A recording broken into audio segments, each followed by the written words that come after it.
Now let's talk about one of the most difficult subjects and things that we really don't like to talk about, and that is if we were to have a shooting incident on campus.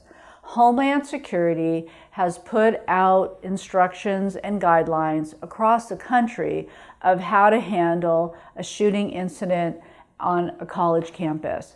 I think a lot of businesses have adapted this as well. Adopted this is the right thing I want to say, so we got to do a little cut there. Let's start this over. Okay.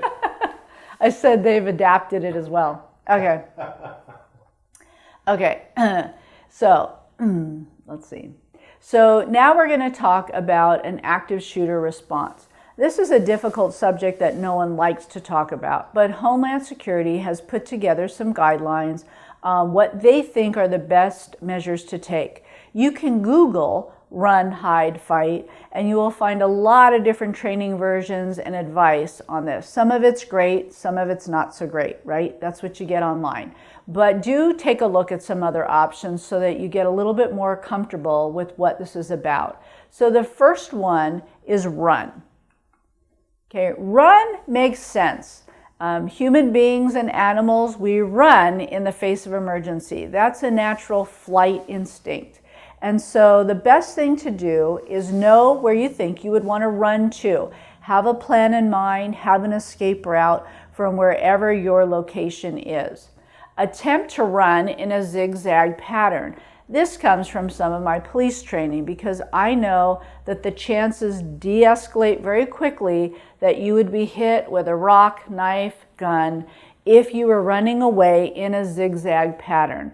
Most people that practice shooting target shoot, and they're shooting at something that is in one position the entire time. So it's much more difficult to then shoot if someone is moving all around. Always leave your belongings behind you. If there's only one thing you can remember to do, that might be to grab your keys, so that once you get out to the parking lot, you would have keys to either go to your car or to get into your home.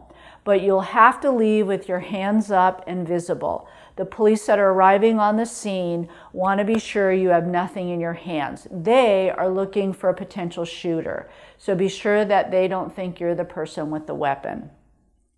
When it's safe to do so, always call 911. Okay, so that's running. Second is hiding. And it makes sense that if you're going to run, you might think you're running to somewhere that you can hide. Okay, so think about where you can hide in your workplace setting. Someplace out of the shooter's view. Hiding could include turning off the lights, closing the blinds, locking the door if that's possible, turning off your phone, all kinds of measures that make it look like no one is in the room. And that's the whole idea. If you can get into a closet, get underneath the desk, run into a restroom and get up on the toilet seat. So if a shooter opens up the door and looks in there, they either don't see anyone or they don't see any feet. And that's the whole idea behind hiding. So running, hiding, and the last one, which is obviously the last choice, and no one ever wants to have to make this decision, but that would be to fight. Taking some kind of action towards the aggressor. And it might be acting collectively, because we know that acting collectively, you have a better chance of accosting the person. But think about what you are and are not willing to do. How would you fight someone off? Could you act aggressively and incapacitate a person? And another idea is, of course, throwing objects at the person coming through that door, at that shooter. And when I think of all the options, I was told a story by someone and they said, well, emergency preparedness is getting kind of crazy now. And I said, what do you mean? And the gentleman said to me, well, that's all we talk about. They're having kids in grade school bring in canned foods.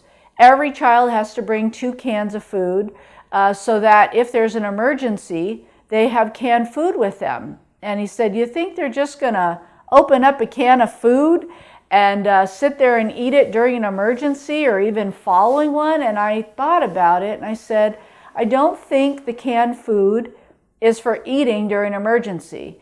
If everyone in the classroom had 2 cans of food and an intruder came through that door, 60 cans of food might be being thrown at that person to incapacitate them. And actually, I thought that's actually a really good plan. That's a good idea. So think about the sorts of things that you could and would do in an unfortunate situation such as this.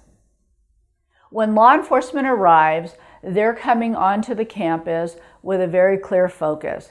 They're going to be looking for the shooter. This is not the right time to run up to them and tell them that there's an emergency or that something's wrong or that you're scared. This is a time to follow every direction, do what they're asking. It may be sitting on the ground with your hands visible or lining up and marching out of a building with your hands visible. But just be sure that you leave as much as you can behind, or they're just going to tell you to drop it. Follow their directions exactly. They will eventually ask you for descriptions. They're going to want to know, did you see a weapon? What did the weapon look like? Was it a gun? Was it a knife? What color was it? What shape was it? And those sorts of descriptions, like I mentioned previously, will help them put all of those puzzle pieces together. But if you know some specific information, you saw 2 shooters, maybe they've only captured 1, that's great information to share because that other person might still be out there.